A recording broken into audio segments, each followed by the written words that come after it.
Amigos, muy buenas noches. Estamos aquí con ustedes, Alejandro. Hola, buenas noches. Y un servidor, para empezar con nuestro programa de Verdades Divinas. Vamos a empezar con preguntas que se quedaron en el programa anterior.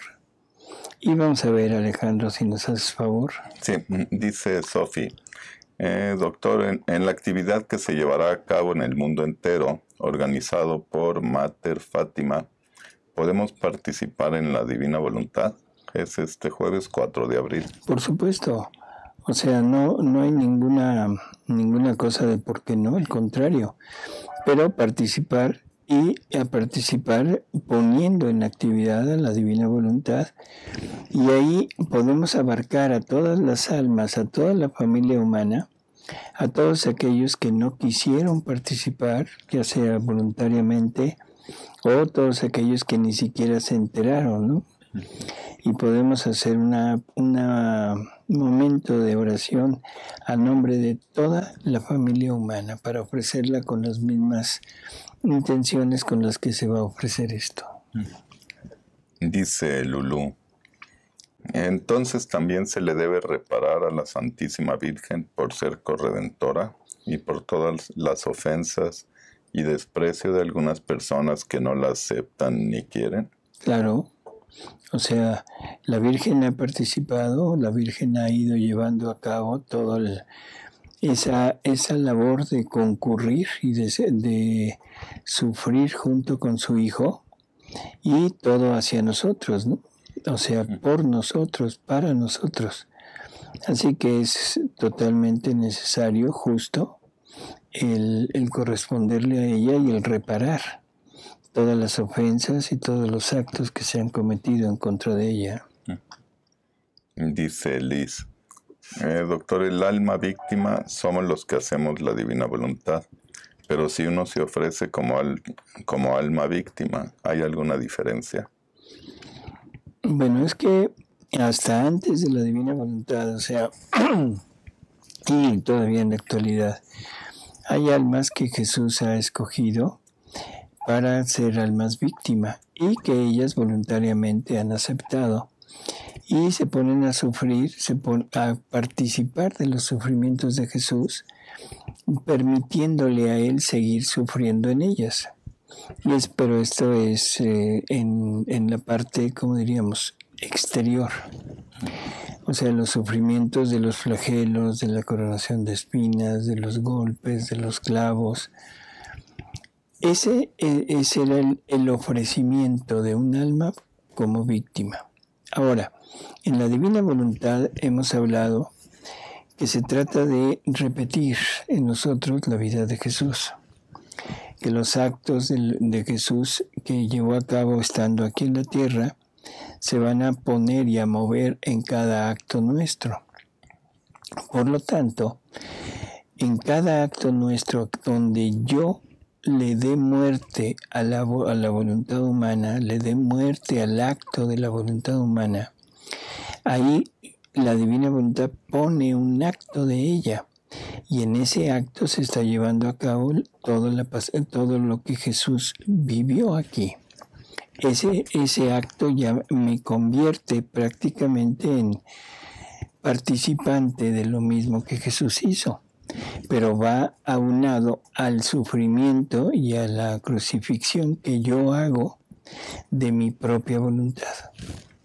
Por lo tanto, el alma que vive en la Divina Voluntad es un alma víctima completa, porque tiene que sacrificar todo lo suyo, crucificar el acto de la voluntad humana, y es acto con acto, acto con acto. Y eso ya le da un valor de victimado. Y junto con eso, en esos actos se montan los actos de Jesús. Así que esa es la diferencia, ¿no? Dice Yolanda, si una sobrina me dijera que si le cuido a su niño para irse a trabajar y yo le dijera que no, ¿eso sería no hacer la Divina Voluntad? No. Yo creo que son cosas que necesitamos medir, por favor. O sea, una cosa es, ya hemos hablado, hacer cumplir lo que la divina voluntad quiere, pero para eso yo necesitaría saber a ciencia cierta cuál es la voluntad de Dios. Yo necesitaría saber si la voluntad de Dios es que yo cuide o no cuide, ¿sí? No se trata de eso. Yo vivo en la divina voluntad cuidándola o vivo en la divina voluntad no cuidándola. Ahora, los motivos de por qué la cuido y por qué no la cuido, eso es lo que podría dar pie a que no viva yo en la divina voluntad. Si es por egoísmo, si es porque me cae mal, o sea, alguna cosa que sea que no haya, ¿cómo diríamos? Un acercamiento hacia la persona, sino que lo haga por venganza, por maldad, porque me cae mal, no le puedo estar dando vida a la divina voluntad. Pero si no lo hago porque tengo cosas que hacer, porque tengo que, no sé, que trabajar, que hacer, perdón, pero lo mismo da, ¿no? Dice, cuando hay dificultades digo fíjate, pero me queda el sentimiento de enojo, frustración, etcétera. ¿Cómo vivir los sentimientos en la divina voluntad? Si tengo esos sentimientos, ¿significa que es mi voluntad humana? Por supuesto. O sea, en la divina voluntad, o sea, no puede haber ese tipo de reacciones. El sentirlas no es problema. Nunca se nos va a quitar el sentir. El problema está en consentir. O sea, una vez yo siento el enojo, yo siento, o sea, que es la frustración, de acuerdo, la siento, pero en el momento que la siento, ahí la termino. Y entonces no hay problema, sigo viviendo prácticamente en la divina voluntad. Pero si continúo con ese sentimiento y le doy vida, esa es mi voluntad y ya me salí. Dice la misma persona, dice, observo una situación, pero faltaba de Magda. Dice, vivir en el 4º grado de la divina voluntad sería vivir ya en el divino querer. Así es. Dice, observo una situación riesgosa. Una persona que hace retiros de divina voluntad está organizando una comunidad para construir un refugio para los últimos días, argumentando que supuestamente se lo pide el Señor. Esta persona mezcla muchas cosas con otras revelaciones y polémicas. Incluso en los retiros, creo que se está desviando y puede desviar a otros. Esto es un riesgo, además de dañar la imagen de divina voluntad. ¿Qué puede decir al respecto? ¿Qué quiere que le diga? ¿Se imagina usted a Jesús o a María construyendo un refugio? ¿Se imagina usted a Jesús y a María desconfiando de la providencia divina? Cuando que Jesús nos ha repetido en los escritos de la divina voluntad que al alma que vive en su voluntad, ellos se van a hacer cargo de ella para protegerla, para todo. O sea, yo creo que aquí definitivamente lo que hemos dicho es estar metiendo cosas humanas dentro de la divina voluntad. Cualquier persona que esté haciendo esto, yo me atrevo, así, sin temor a equivocarme, que no ha entendido nada de lo que es la divina voluntad. No ha entendido nada de lo que es vivir en la divina voluntad. No importa quién sea. Por lo tanto, yo le diría que le digan en dónde está en los escritos que hay que buscar refugios, que hay que buscar hacer acopio de alimentos, porque por ahí va la misma idea. Olvídelo. Yo lo único que le podría recomendar es hablar con esta persona, tratar de que recapacite. Si no quiere y continúa, sálgase de ese grupo. No, no lo van a llevar a vivir en la divina voluntad, lo van a llevar a vivir en la voluntad humana, en el temor y en toda esta, ¿cómo diríamos?, esta locura que hay ahora de los últimos tiempos, de los castigos, de la purificación, de todo lo que viene. No tiene sentido. Sálgase de ahí. Dice Silvia, doctor, viera que estaba leyendo los cuadernos de María Valtorta de 1943 y me extrañó algo que dice Jesús. Él dice que 2/3 partes de la humanidad están señaladas con el signo de la bestia y que para ellos será inútil su muerte. Yo, al igual que usted, creo que muy pocos se condenarán en el infierno por todo lo que he comprendido en los escritos de Luisa, pero esta expresión me confundió. ¿Podría usted ahondar en el tema un poquito? Bueno, una cosa es el cómo estamos viviendo, hacia dónde va nuestro espíritu, nuestras intenciones, toda nuestra vida, y estamos marcados prácticamente con el signo de la muerte. Yo me imagino que toda esta humanidad, tal y como está ahora, donde el mayor, ¿cómo diríamos?, la mayor virtud es el libertinaje, donde la muerte se convierte en virtud, o sea, no la muerte natural, sino el asesinato, se convierte en un derecho, en donde ya no hay reglas y en donde ya no se respeta la naturaleza de la propia persona y se trata de cambiar la naturaleza, se trata de vivir totalmente fuera de lo que somos, fuera de lo que Dios ha creado. Prácticamente todos estamos marcados para la parte final en condenación. Pero se nos olvida el punto de la muerte. Jesús nos dice que en el momento de la muerte Él se presenta ante el alma, la rodea de amor, o sea, totalmente de Él, le hace entender todo lo que Dios ha hecho, todo lo que la criatura ha hecho, todo lo que Dios tuvo que volver a hacer para rescatar al hombre, y lo dota con su razón divina, o sea, para que pueda entender las cosas tal y como son. No que las entienda como Él las quiere entender, sino que las entienda tal como son.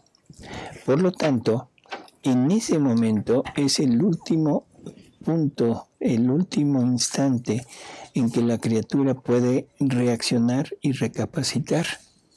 Y si reacciona y dice sí, en ese momento está salvado. ¿Tendrá que irse al purgatorio? Sí, pero eso, bueno, ya es cielo, ¿no?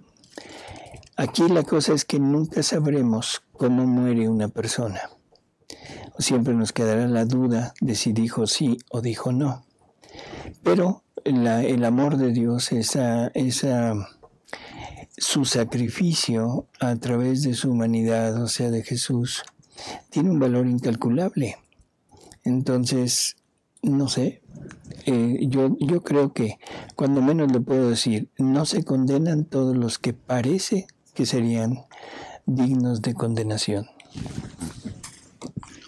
Dice Silvia, podría decirse que la necesidad de que María fuera corredentora radica primero en que Jesús tenía que depositar todo lo que hizo y sufrió en ella para dejarlo a salvo para su iglesia y todos nosotros, y segundo porque ella, en nombre de todos sus hijos, le daba reparaciones perfectas a su Hijo y al Padre, y tercera porque Dios quería encontrar las penas de una madre con el matiz que solo una madre podía darles. De esta tercera es de la que tengo más duda.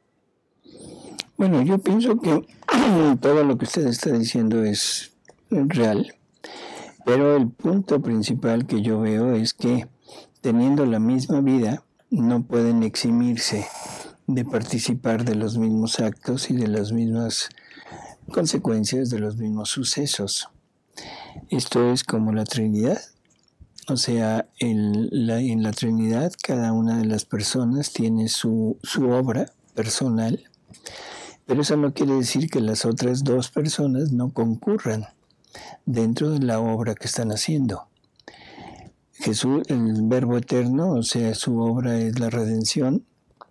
Él es el que tiene que llegar a quedar crucificado, pero aunque es Él el de la parte actuante, el Padre y el Espíritu Santo están junto con Él, participan de su misma obra, puesto que es la misma voluntad. María, teniendo la misma voluntad de su Hijo, no podría haberse eximido, haberse salido de la paridad de actos de su Hijo, porque entonces para hacer eso hubiera tenido que vivir en su voluntad, y eso la hubiera sacado de esta vida en la divina voluntad, ¿sí? Dice Mafe, por favor, para pedir su opinión, desde la divina voluntad es aceptable que un laico, y en este caso es mujer, dé la comunión en misa.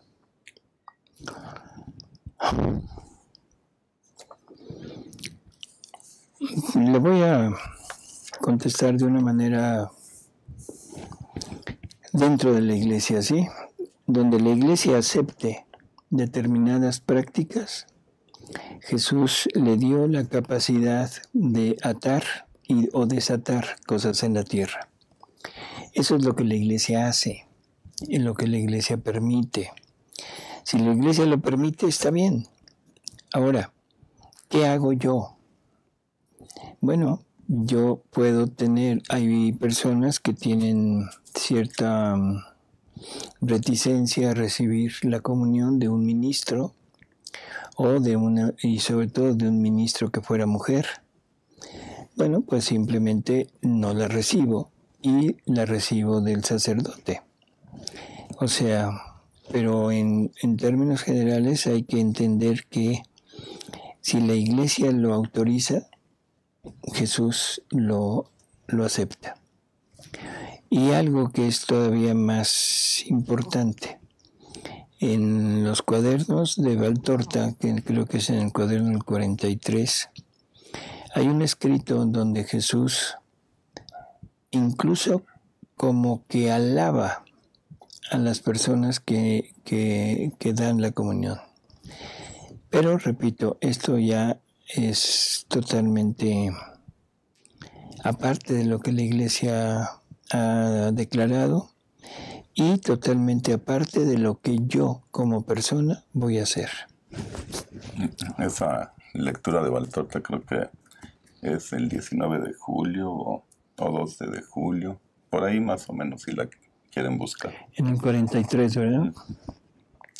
Es interesante porque, bueno, pues de alguna manera parece que ahí está poniendo esa parte de decir que es como casi un honor el ser ministro de la Eucaristía. Dice Gloria, doctor, cuando usted se refiere a vidas divinas, ¿son cada uno de los actos hechos en la divina voluntad? Sí, Dios quería depositar una vida de Él en cada acto de nosotros. Y esto es muy sencillo poderlo entender, o sea, si yo comprendo que cuando se mueve la divina voluntad se mueve toda, completa, todo lo que ella es, no puede moverse en partes, sino es toda. Entonces entiendo que en un movimiento de la divina voluntad, en un parpadeo, lo que se está poniendo en ese parpadeo es el acto completo de Dios y por lo tanto es una vida divina. Dice Silvia, podríamos decir que Dios nos dio nuestras miserias porque su plan original era colocar sus propias virtudes divinas, no humanas, sobre esas miserias. Por ejemplo, si alguien tiende a la tristeza, el Señor pretendía colocar su suma dicha y alegría. Si otra persona tiene un carácter impaciente, el Señor quería poner su paciencia infinita en esa persona. Pero el actuar con nuestra voluntad humana nos cuesta toda una vida, si es que lo logramos, transformar esas miserias en virtudes, porque aunque actuamos asistidos por la gracia de Dios, no dejan de ser cosas nuestras, pequeñas, desordenadas y muy humanas. ¿Puedo esbozar este argumento de esta forma o estoy equivocada? Es válido, el concepto general es válido. O sea, nuestras miserias son como la materia prima para el ejercicio de las virtudes. O sea, nadie puede ser obediente si no tiene en sí mismo el germen o esa semilla de la desobediencia. Nadie puede ser casto si no tiene en sí mismo el movimiento, el impulso de la concupiscencia carnal. Así que la miseria es materia prima. No la entendamos como miseria como la vemos actualmente. Entendámosla como la materia prima que Dios nos dotó, Dios nos dio, para poder ejercer en primer lugar una virtud humana y sobre esa virtud humana haber permanecido el atributo divino, ¿no? Así que sí, está bien. Dice Cristina, ¿cómo podemos acercar a las almas a vivir en la divina voluntad? ¿Debemos insistir o solo pedirle a Jesús que las acerque en su divina voluntad? Bueno, pues es hablando, dando a conocer, o sea, simplemente poniendo de manifiesto lo que uno ha entendido. Si la persona se interesa, bueno, pues seguir comunicándole lo que sabemos, dándole los primeros libros, o sea, Las Horas de la Pasión, La Reina del Cielo. Todo esto como para ir adentrando, que la persona se vaya adentrando y poco a poco va a ir surgiendo el deseo de conocer más, ¿no? Y no insistir demasiado, ¿no? Sí, o sea, no se trata de a fuerza, no se trata de rivalizar, no se trata de poner de manifiesto que la divina voluntad es mucho más que lo anterior, porque a veces cometemos ese error que queremos como minimizar todas las demás actividades en donde las almas se encuentran.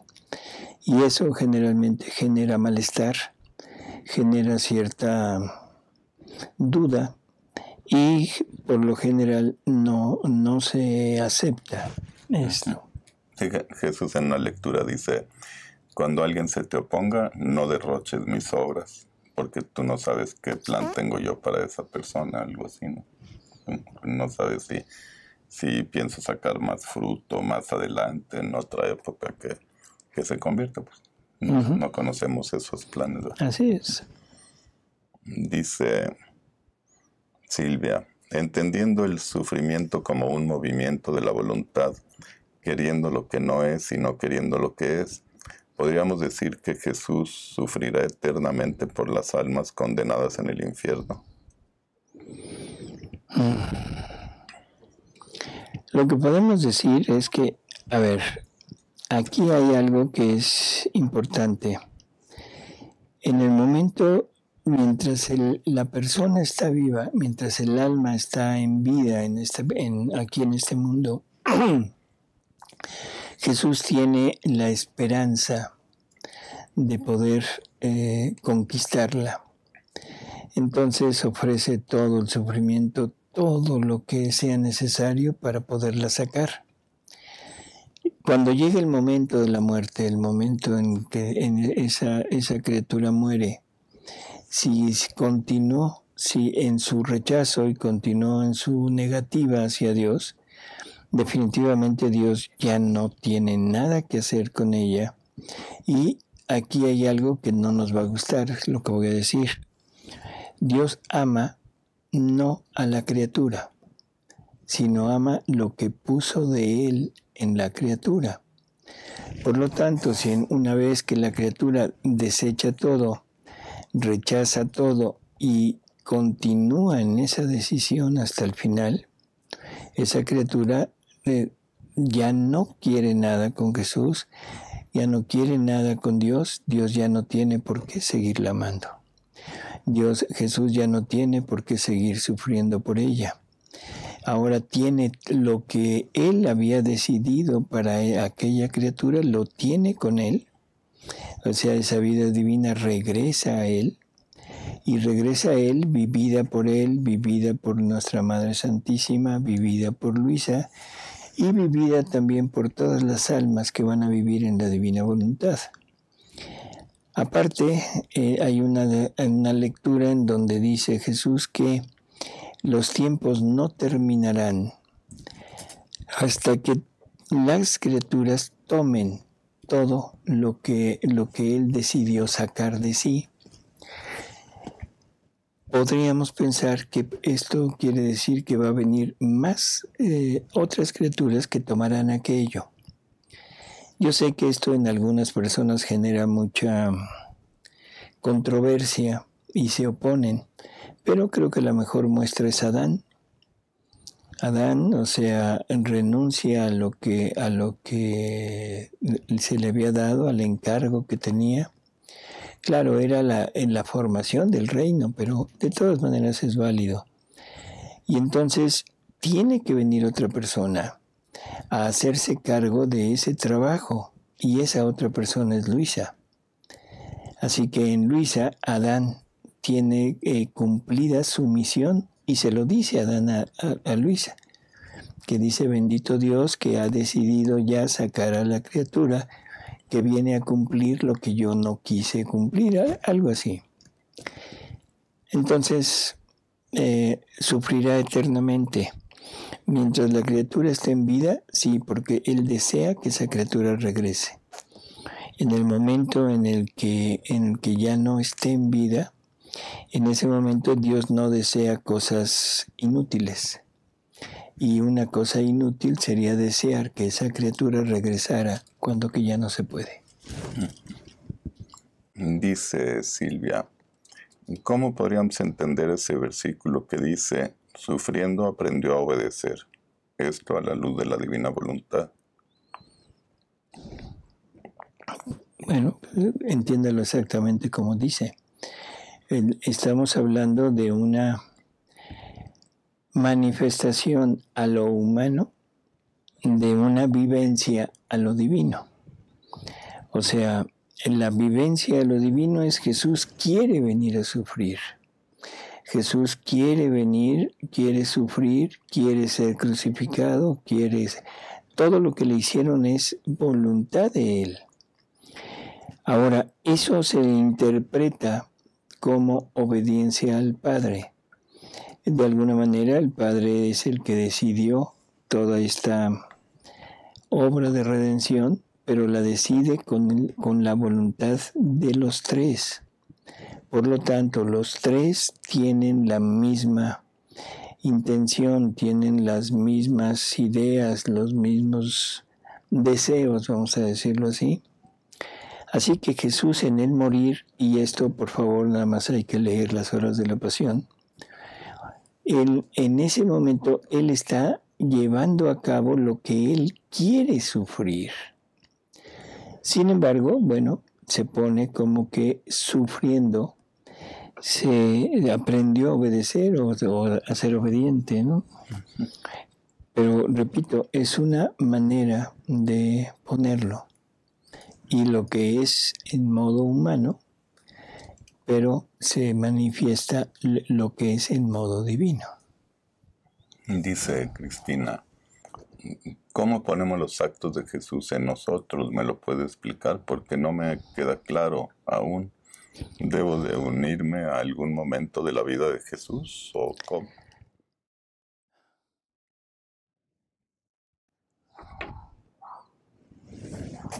Esto es una pila, ¿sí? Esta pila tiene una cantidad de corriente en su interior que puede externar, que puede comunicarla a algún aparato. Bueno, de repente nosotros somos el aparato y nosotros tenemos una pila también, pero es una pila diferente a esta. En esta pila está encerrado todo lo que Dios puede hacer. Y en la pila que nosotros tenemos está encerrado lo que nosotros podemos hacer. Si de repente Dios decide intercambiarme la pila y decirme, te doy mi pila para que funciones con ella, en el momento que yo instalo esta pila en mi interior, todo lo que esta pila contiene ahora es mío. Y sale en el momento que yo le doy salida a los impulsos eléctricos de esta pila. Por lo tanto, salen todos los actos divinos. No necesito hacer absolutamente nada más que el intercambio de pila. Y aunque no tuviera la intención de darle vida a todo eso, si el impulso sale de aquí, sale con todo. Ahora, junto con eso, yo voy a poner mi intención. Y digo, bueno, aquí están los sufrimientos de Jesús. Me uno a los sufrimientos de Jesús. Aquí está la vida de Jesús en su infancia. Me uno a los movimientos y a todo lo que Jesús hizo en su infancia. Entonces, no es más que el intercambio de voluntad. Y su voluntad contiene todo lo que la divinidad ha hecho. No sé si quede claro o quieres agregar algo, Ale. No, pues yo sí lo veo muy claro, ese ejemplo que nos pone. ¿Qué le iba a decir? Aquí dice, está hablando de una lectura, pero no sé cuál, pero dice, esta lectura dice que ya no le debo pedir perdón. ¿Me puede explicar? Ahora, ¿cómo sería? Creo que dice el programa 9 del libro de cielo, del libro 11. A ver si ahí viene más claro.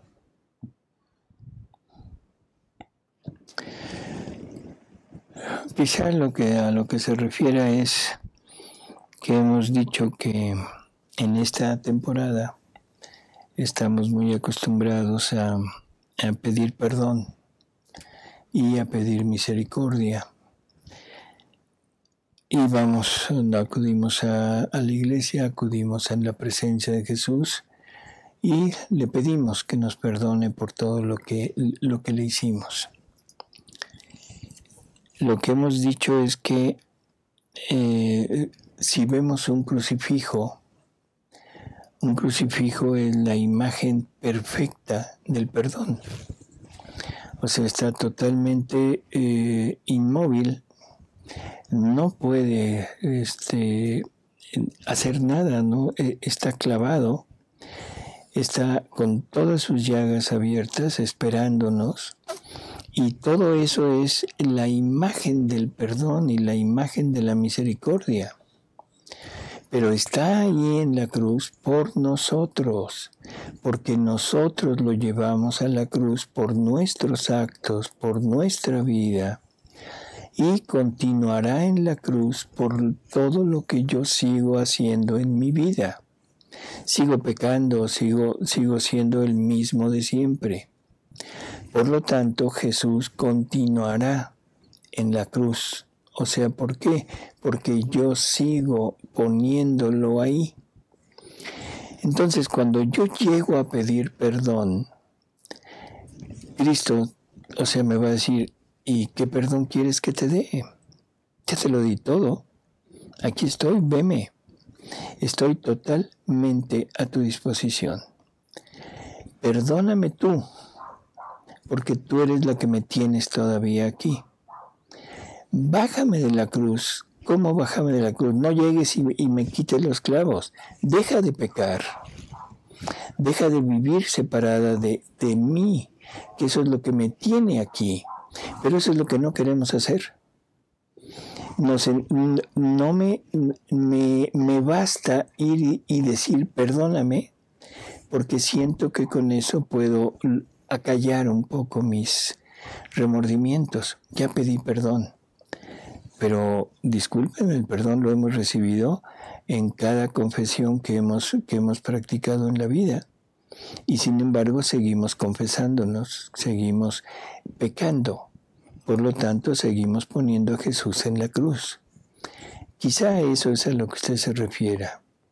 O sea, ese perdón es en lo que nosotros deberíamos de decirle: Señor, perdóname, pero perdóname, por tenerte ahí.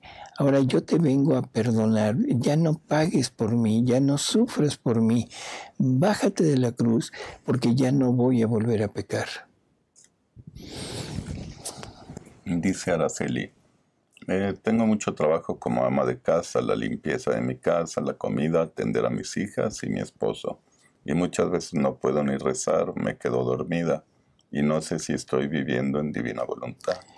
Todos esos labores que usted tiene son medios maravillosos que Dios le está ofreciendo para poder vivir en su voluntad. Ponga todos esos actos, de la intención de hacer esos actos debe ser el darle vida a la divina voluntad en ellos. Y eso es lo que la hace vivir en la divina voluntad. No importa lo que haga. Jesús le dice a Luisa que si tuviéramos que darle nada más lo espiritual, sería muy poco lo que le daríamos. Por lo tanto, lo material, lo que nuestro cuerpo hace, sirve también como un medio para darle más y más y más, o sea, de vida a su voluntad en nosotros. Así que en vez de tomarlo como un impedimento, tómelo como lo que es, como una ayuda. Y bendito Dios que le da tanto trabajo, porque le da tanta oportunidad de darle vida a su voluntad en todos esos actos. Dice María, si nuestros actos ya están hechos en el tiempo, nosotros solo tenemos que decidir lo correcto en el momento del acto, hacer la divina voluntad. ¿Es así o estoy equivocado? Pues lo mismo de la pila, ¿verdad? Es lo mismo de la pila. Miriam dice, ¿cómo puedo hacer para invitar personas a leer y conocer los escritos, ya que casi nadie quiere hacerlo? Hay mucha prevención. ¿Cómo puede hacer? Pues simplemente lo que decíamos hace unos momentos, o sea, comunicarles, decirles que es algo pues que a usted le ha parecido maravilloso, que a usted le ha gustado, y trate de comunicar lo que usted siente al leer esto. Trate de ver si se animan a leer un poco, ya sea de la Reina del Cielo o de las Horas de la Pasión, y el resto déjeselo a Dios. Dice Tere, Jesús dice que él, María y José trabajaban siempre pensando en reparar, purificar y sacrificar a las almas. Entonces, si hacemos todo con estas intenciones en la divina voluntad, ¿estamos dejando hacer a Jesús en nosotros? Uh-huh. Sí. Dice Emanuel, una pregunta. ¿Cuál es la aplicación que utiliza, doctor, para encontrar rápidamente los escritos? Cualquier buscador, desde Word, pero hay un programa que yo en lo personal uso, se llama Isilo. Dice Araceli, si yo rezo por personas que sé que viven en pecado y ofrezco mis actos del día, ¿por ellos se pueden salvar? Bueno, o sea, esa es como nuestra obligación, el estar viviendo, el estar ofreciendo por todos, el estar pidiendo el reino para todos. Y de que se pueden salvar, sí, definitivamente sí. O sea, mientras haya vida hay esperanza. Y ahora les ofrecemos lo mejor que podemos ofrecerle, que es la misma vida divina. Así que continúe y quizá nunca sepa el resultado. El resultado lo vas a ver probablemente hasta que llegue al cielo. Y acuérdese de que las horas de la pasión tienen la enorme ¿cómo diríamos?, promesa de que por cada palabra que usted haga, diga, con las mismas intenciones de Jesús, es un alma que se le está dando. Dice Emanuel, doctor, hablando en lenguaje espiritual, Eva poseía en sí toda la vida de amor de la creación, pero sin ser consciente, solo gozando de la plenitud de la gracia en santidad humana. Así es. Dice, y en Valtorta habla de nuestra Madre María. Es fuente sellada, habla de jardín cerrado. Ante esto Adán daría ese líquido vital, o sea, el agua, para regar en Eva ese bendito jardín, para regar su flor, para dar así ya no entendí. Vida divina. Perdón, pero ya me perdí. Es la lectura, pero yo creo que ya quedó contestada. O sea, no sé qué. Sí, dice, estoy hablando en lenguaje espiritual, Eva poseía en sí toda la vida de amor de la creación. Poseía en sí toda la gracia. Y con la gracia poseía todos los efectos de la vida divina, así que no hay problema con eso. Dice, pero sin ser consciente, solo gozando de la plenitud de la gracia en santidad humana. Eso de sin ser consciente, yo totalmente estoy en desacuerdo. Estaba consciente, o sea, fueron creados, bueno, ella fue formada y se le comunicó todo lo necesario. O sea, lo único que no se le había comunicado es que el cómo se iban a reproducir, nada más. Dice Miriam que está confundida. Dice que en un programa pasado usted dijo que los ministros extraordinarios no era querido ni mandado por Dios. En las horas de la pasión, Jesús dice que ni siquiera a su madre le permitió dar la comunión. ¿Me puede, por favor, aclarar esto? Estamos de acuerdo. Esta es la opinión que yo externé. E incluso le puedo decir que es la opinión que yo tengo.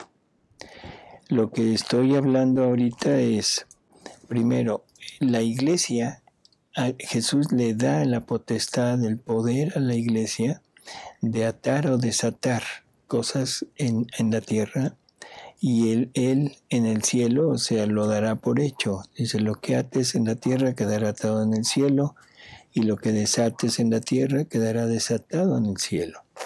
O sea, le está dando el poder de cambiar.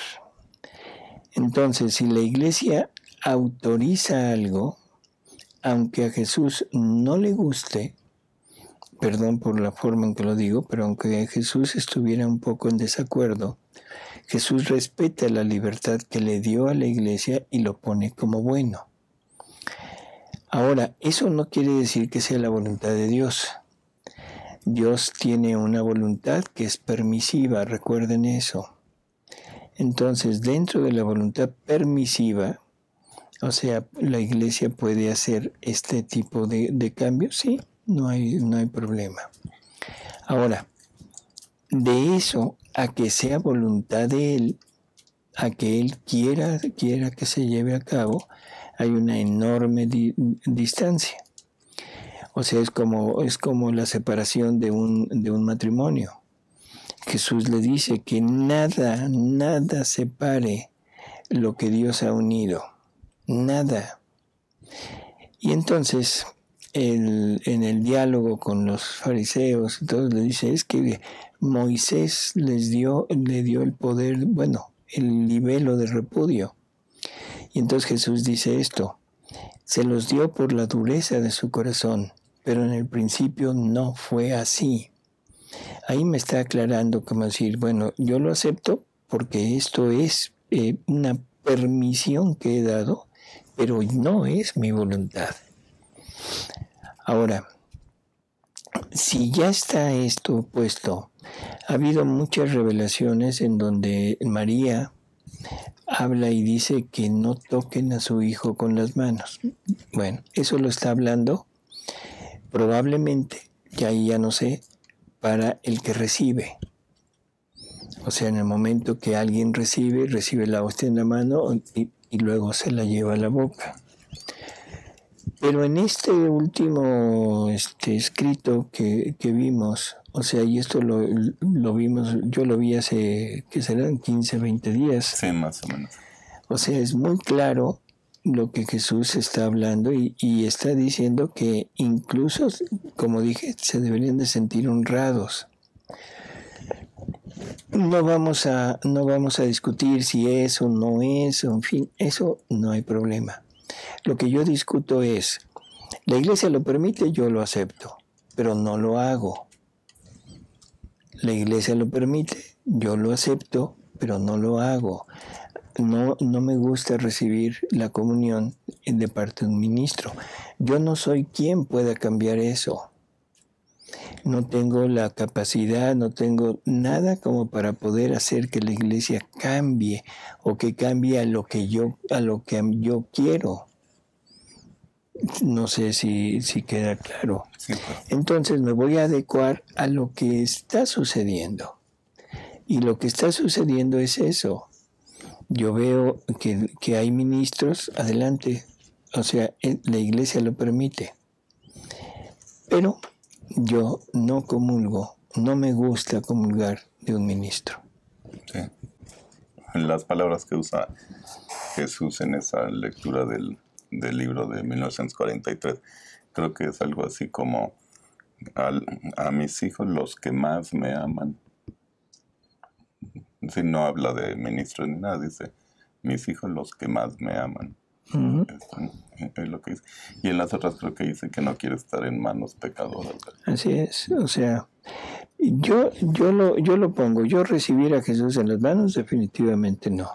O sea, recibir a Jesús de parte de un ministro, bueno, si hay un sacerdote, no lo recibo.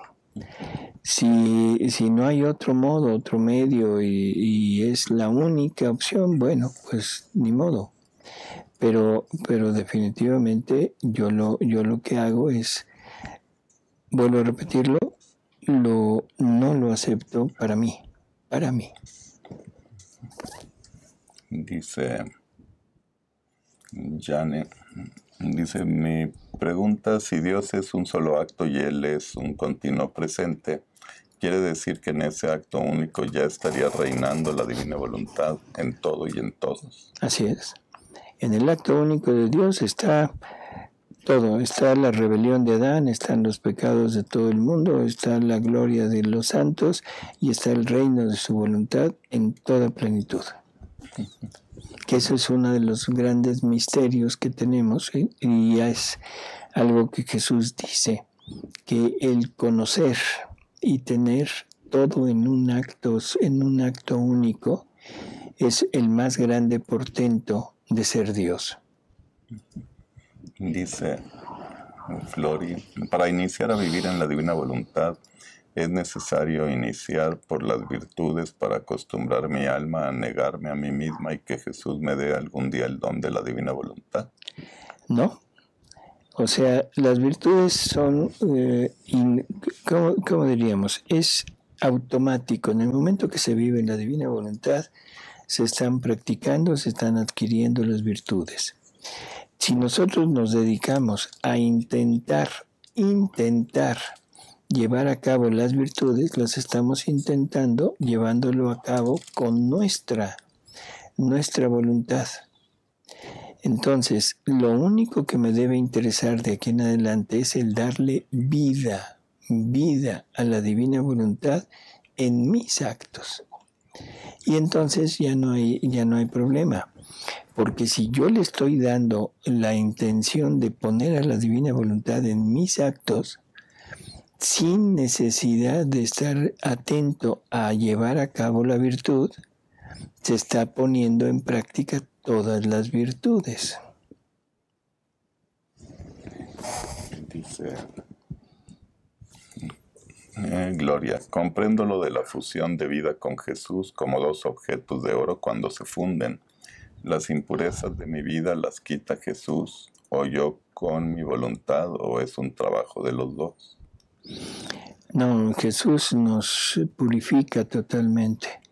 O sea, él dice que en el momento en que la criatura quiere fundir su acto con el acto de él, en ese momento, para darle el decoro y todo lo necesario al querer divino para unirse a aquel acto, él limpia el alma, la purifica, le quita las espinas del pecado, la deja totalmente apta para poder unir su acto con el de la criatura. Es difícil el poder distinguir el hacer esfuerzo o no hacer esfuerzo y simplemente estar atento a vivir en la divina voluntad.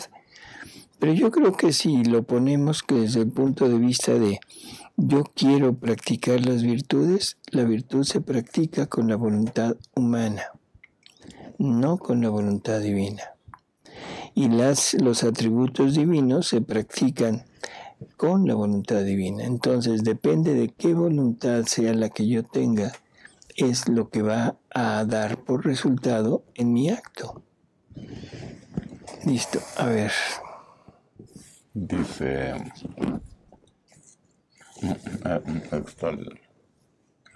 María. Espérame, antes que otra cosa, para el próximo programa les leemos esa lectura para que cada quien saque sus propias conclusiones, pero en el próximo programa. Dice María. Doctor, otra duda que tengo es saber si podemos llevar la sangre de Jesús a las almas ya condenadas o solo a las del purgatorio. A las condenadas no hay nada que hacer. Recuerden que la decisión que la criatura tome en el momento de la muerte es una decisión que es total y absolutamente inmutable, no cambia. Así que no hay para qué llevar la sangre a las almas condenadas. A las almas del purgatorio sí, para ayudarles como sufragio, como ayuda. A las almas que están todavía en la tierra vivientes, para resguardarlas del pecado, fortificarlas, darles una ayuda, sacarlas del pecado, prevenir el pecado. Pero a las almas condenadas, no. Dice Sophie, ¿cómo podríamos hacer reparación por aquellas personas que abandonan la iglesia y se hacen protestantes por más que les ayude a evangelizar? ¿Cómo estuvo? Dice, ¿cómo podríamos hacer reparación por aquellas personas que abandonan la iglesia y se hacen protestantes? Por eso, pues haciendo los actos contrarios, amando a Jesús con el amor que ellos no le dan. O sea, acuérdese, el reparar es sobre todo el dar amor que las otras criaturas no le han dado. Ese es el objetivo fundamental. Y luego hacer lo contrario, el acto contrario, ¿sí? O sea, si me salgo, yo te ofrezco todos los actos de unión en tu iglesia, de amor a tu iglesia, en fin. Dice, ¿cómo usar los sacramentos en divina voluntad? Pregunta Magdalena. ¿Cómo usarlos? Pues en la misma manera que los usamos, o sea, el bautismo y la confirmación no se usan en divina voluntad, sino son sacramentos de introducción, ¿no? a nuestra religión. La confesión, bueno, pues se supone que es para el perdón de los pecados, y en la medida que vayamos viviendo en la divina voluntad, la confesión cada vez irá siendo, ¿cómo diríamos?, menos frecuente, porque la divina voluntad nos evitaría en cierto modo el llegar a pecar. Claro, esto es en los últimos grados, no es al principio. Al principio se nos van a ir abriendo el panorama de pecados que antes no teníamos conciencia y que entonces vamos a necesitar más la confesión. La comunión es más necesaria porque ahora ya no es medicina, es alimento que hará crecer la vida divina en nosotros. Y aparte es para Jesús, porque el alma que vive en la divina voluntad es la única que le puede dar amor, alabanza, gloria como él quiere ser glorificado, como él quiere ser amado, como él quiere ser reparado. Le leo esta, pero ya quedó respondida. Dice Rosa María, de manos de los diáconos permanentes sí se puede recibir la Sagrada Comunión. En la Divina Voluntad se puede encontrar algo sobre los diáconos permanentes.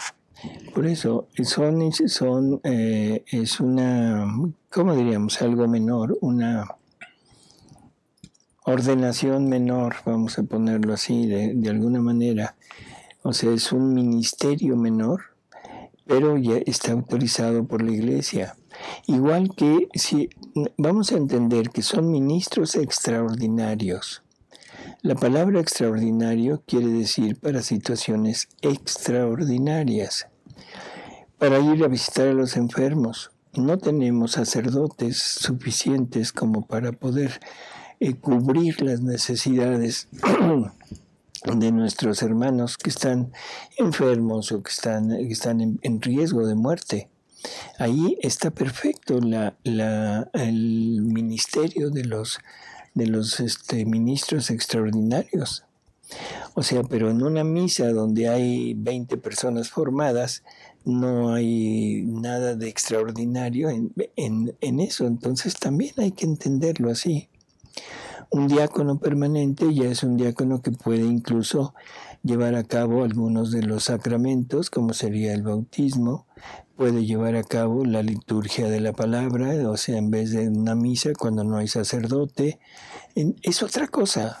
Checamos si es el 12 de julio. Sí, pero se los vamos a leer la próxima vez para aclararlo, ¿sí? Por favor. ¿Es 12 de julio? 12 de julio, 1943. Amigos, muchísimas gracias por haber estado con nosotros. Gracias, Alejandro. Gracias a usted, doctor. Y nos vemos la próxima semana. Y gracias por sus saludos y comentarios.